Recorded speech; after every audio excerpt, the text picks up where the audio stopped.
Hello दोस्तों, स्वागत है आप सभी का हमारे और आपके यूट्यूब चैनल ज्ञान सभा में। मैं हूं अभिषेक कुमार और आप देख रहे हैं लेक्चर नंबर 8 इलेक्ट्रिसिटी का, जिसमें आज हम लोग पढ़ेंगे किसी भी कंडक्टर का रेसिस्टेंस किन किन फैक्टर पर डिपेंड करता है। और आज का जो दूसरा टॉपिक है वह है रेसिस्टिविटी। तो बिना किसी देरी के चलिए शुरू करते हैं आज का ये लेक्चर। तो factors on which the resistance of a conductor depend.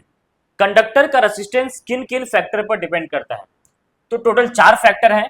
पहला क्या है, लेंथ ऑफ द कंडक्टर, कि रेसिस्टेंस जो है वो लेंथ पे कैसे डिपेंड करेगा। कंडक्टर का लेंथ अगर बड़ा होगा, लंबा होगा, तब क्या होगा उसका रेजिस्टेंस। अगर कंडक्टर का लेंथ छोटा होगा तब उसका रेजिस्टेंस क्या होगा। दूसरा, area of cross section of the conductor. Conductor का जो एरिया ऑफ क्रॉस सेक्शन होता है, जैसे मान लीजिए एक वायर है तो इसका ये एरिया ऑफ क्रॉस सेक्शन हुआ, तो इस पर कैसे डिपेंड करेगा। अगर एरिया ज्यादा हुआ तब रेजिस्टेंस क्या होगा, एरिया कम हुआ तब रेजिस्टेंस क्या होगा, है ना। तीसरा, नेचर ऑफ द मटेरियल।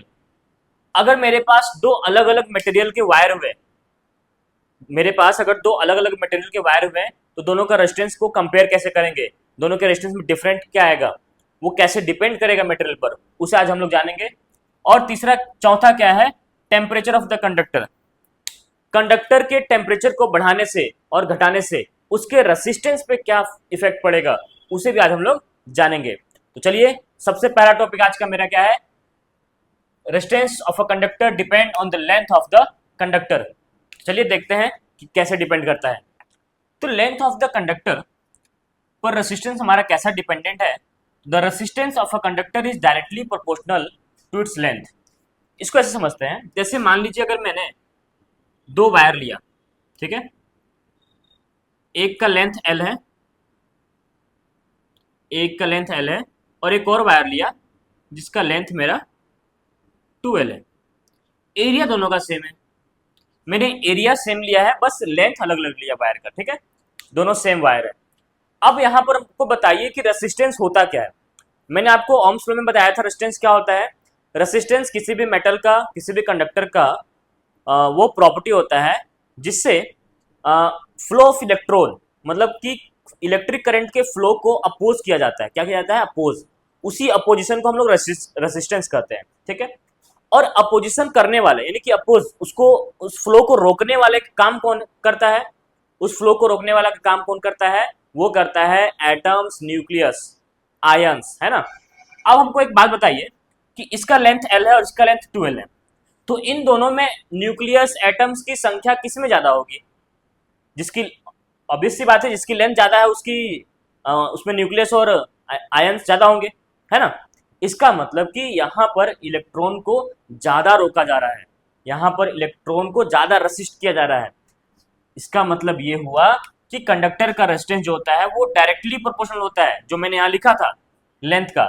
मतलब जितना ज्यादा आप लेंथ बढ़ाओगे रेसिस्ट भी उतना ज्यादा होगा, मतलब रेसिस्टेंस भी उतना ज्यादा होगा। इसलिए यहाँ पर लिखा हुआ कि R is directly proportional to L। Resistance of a conductor is directly proportional to its length, ठीक है। अब अगर क्या होगा, जब हम लोग रेजिस्टेंस को डबल कर देंगे, सॉरी, जब हम लोग लेंथ को डबल कर देंगे, तो when the length of the conductor, when the length of the conductor is double, is double, तो जब हम लोग लेंथ डबल करेंगे, इट्स रेसिस्टेंस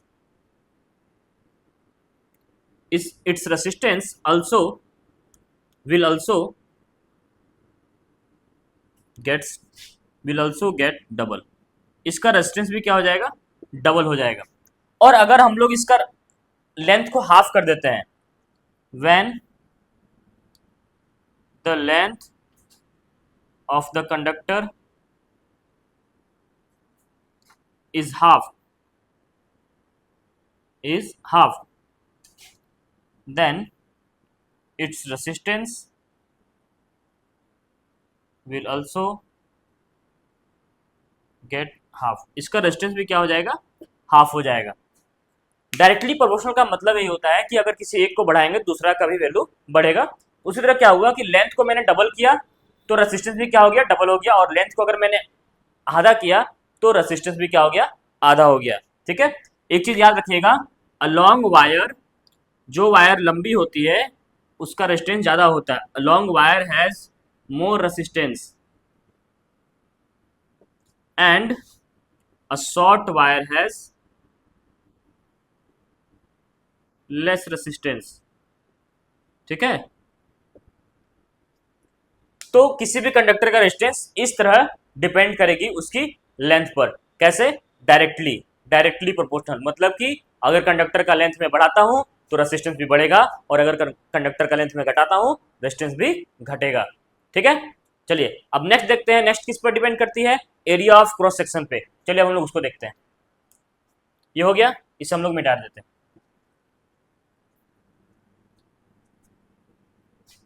अगर आपको नोट करना हो तो वीडियो पॉज करके आप नोट कर सकते हैं, है ना। तो दूसरा मेरा क्या है? Area of cross section of the conductor. दूसरा मेरा क्या है? Area of cross section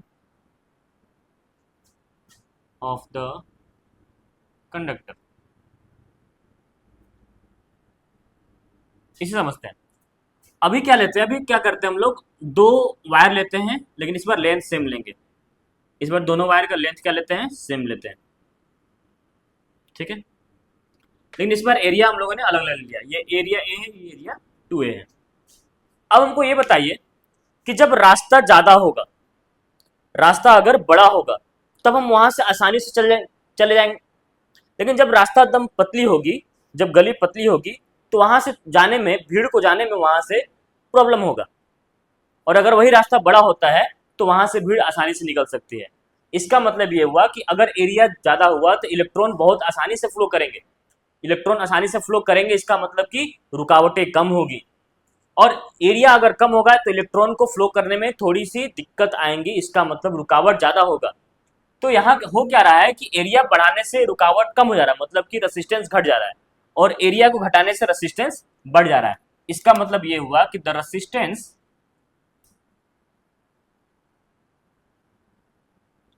resistance of the conductor is inversely proportional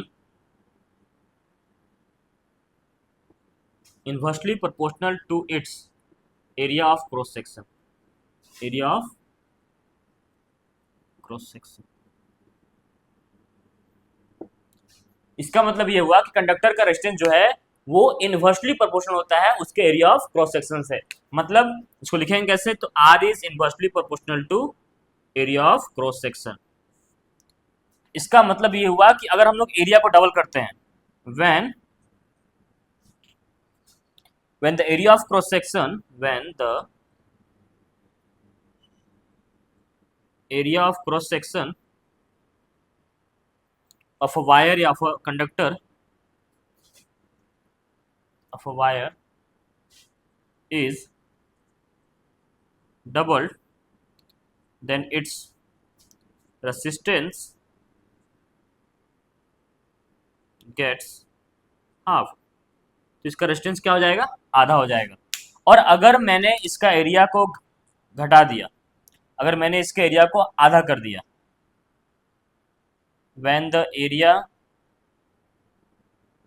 of cross section of a wire is halved, अगर मैंने एरिया को आधा कर दिया, इट्स रेसिस्टेंस गेट्स डबल। इसका रेजिस्टेंस क्या हो जाएगा? डबल हो जाएगा। इसका मतलब ये है कि किसी भी कंडक्टर का रेजिस्टेंस जो होता है उसके एरिया ऑफ क्रॉस सेक्शन पे इनवर्सली डिपेंड करता है। मतलब कि अगर मैं एरिया बढ़ाऊंगा रेजिस्टेंस घटेगा, एरिया को घटाऊंगा रेजिस्टेंस बढ़ेगा। इसका मतलब ये हुआ कि अ थिक वायर, जो वायर मोटा होता है, thick wire has less resistance and a thin, यानी जो वायर पतला होता है, thin wire has more resistance. ठीक है,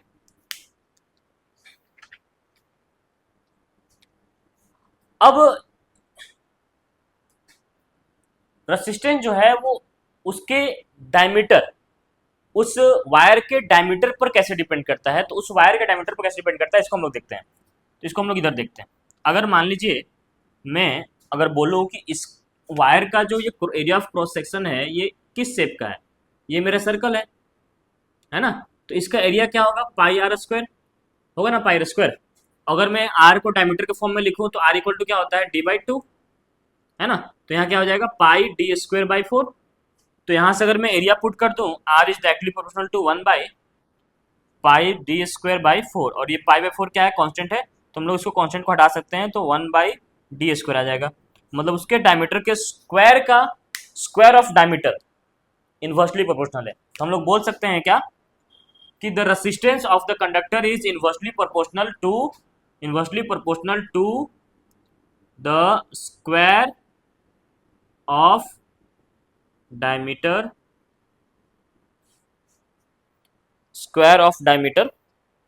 है ना। हम लोग कह सकते हैं क्या, उसके स्क्वायर डायमीटर के स्क्वायर का क्या है, इनवर्सली प्रोपोर्शनल है the square of its diameter, ठीक है, the square of its diameter. इसका मतलब ये हुआ कि अगर मैं उसके थिकनेस को डबल कर दूं, तो उसका रेजिस्टेंस कितना हो जाएगा, 1/4 हो जाएगा। जैसे यहां देखते हैं हम लोग, अगर मैं बोलूं कि when the diameter of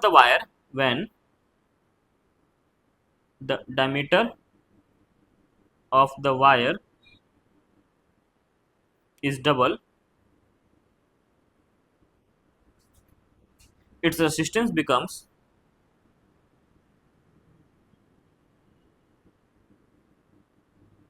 1/4, its resistance becomes 1/4,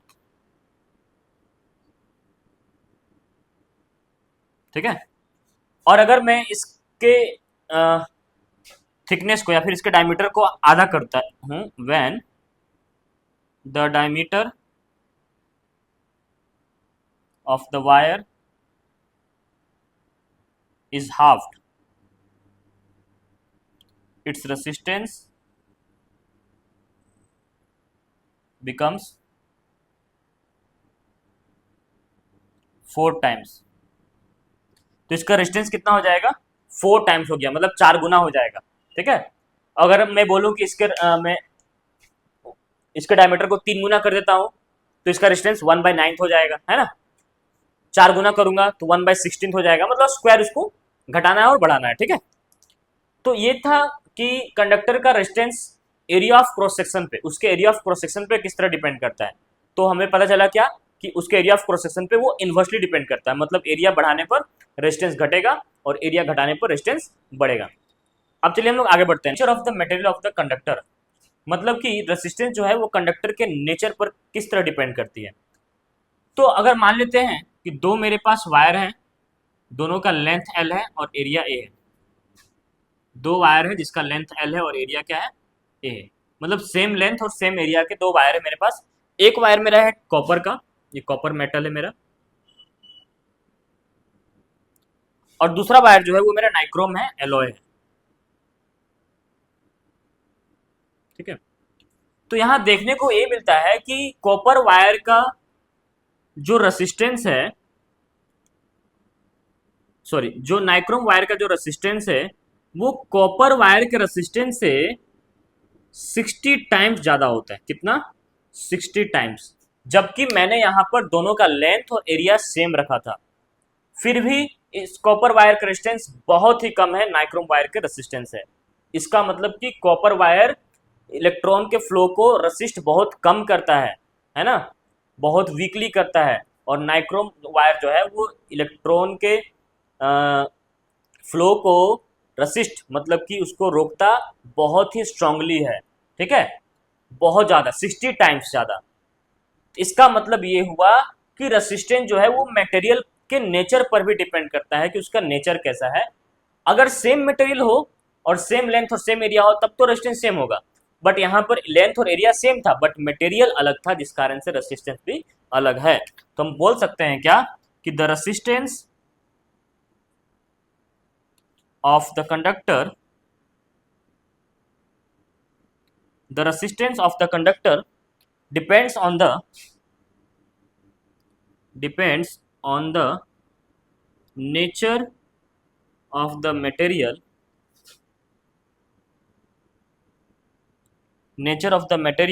of which it is made,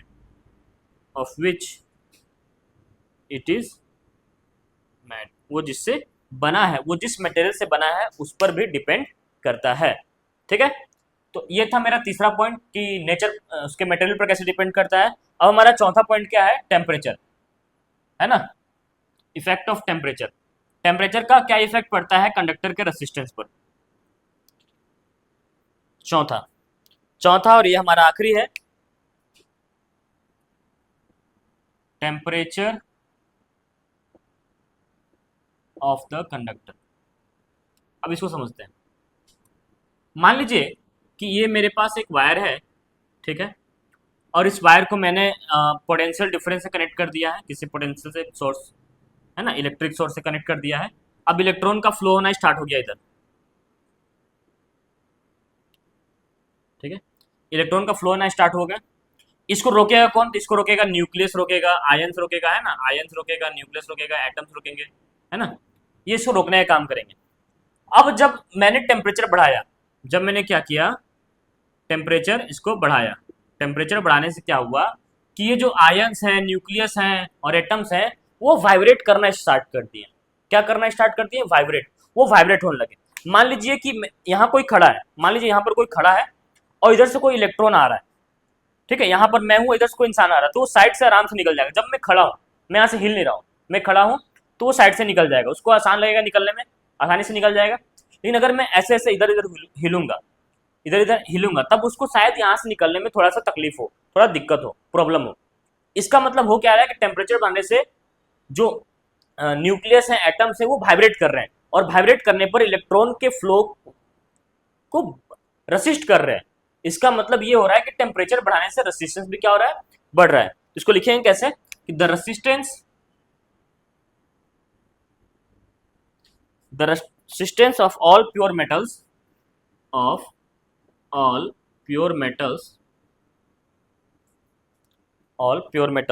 increases on raising the temperature,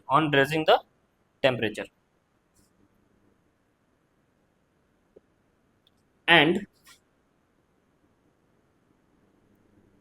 decreases on lowering the temperature। इसका मतलब ये हुआ कि अगर हम टेम्परेचर बढ़ाते हैं तो मेरा रेसिस्टेंस भी बढ़ेगा, और टेम्परेचर घटाएंगे तो रेसिस्टेंस भी घटेगा। तो रेसिस्टेंस कंडक्टर के 4 फैक्टर पर डिपेंड करते हैं, चारों मैंने आपको बता दिया। उम्मीद है कि आपको समझ में भी आया होगा, बहुत मजा भी आया होगा। एक बार मैं फिर से इसको दोहरा देता हूँ। सबसे पहले क्या था कि रेसिस्टेंस डिपेंड करता है उसके लेंथ पर, कंडक्टर के लेंथ पर। अगर लेंथ ज़्यादा होगा तो रेसिस्टेंस भी ज़्यादा होगा, लेंथ अगर कम होगा रेसिस्टेंस भी कम होगा। वो होता है directly proportional, R is directly proportional to its length. दूसरा था area of cross section. Area of cross section कैसे डिपेंड किया था, तो रेसिस्टेंस जो है कंडक्टर का, वो एरिया ऑफ क्रॉस सेक्शन पर इनवर्सली प्रोपोर्शनल था। मतलब कि अगर मैं कंडक्टर का एरिया बढ़ाता हूं तो रेजिस्टेंस घटेगा, और कंडक्टर का एरिया घटाता हूं रेजिस्टेंस बढ़ेगा। तीसरा था उसके नेचर पर। मैंने 2 वायर लिया, दोनों सेम लेंथ का और दोनों सेम एरिया का, बट दोनों अलग अलग मटेरियल का था। एक था कॉपर और एक था नाइक्रोम। जहां पर देखा कि ये गया कि नाइक्रोम का रेजिस्टेंस कॉपर के रेजिस्टेंस से लगभग 60 टाइम्स ज़्यादा है। इसका मतलब कि रेजिस्टेंस मटेरियल के नेचर पर भी डिपेंड करता है। और फोर्थ नंबर हम लोग क्या देखें, कंडक्टर के टेम्परेचर पर।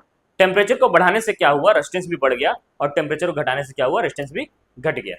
ठीक है, तो अगर आपको ये वीडियो पसंद आया हो तो वीडियो को लाइक जरूर करिएगा और सब्सक्राइब कर लीजिए अगर आपने अभी तक सब्सक्राइब नहीं किया हो इस चैनल को, और अपने दोस्तों के साथ जरूर शेयर करिए। मिलते हैं नेक्स्ट वीडियो में, तब तक के लिए राधे राधे।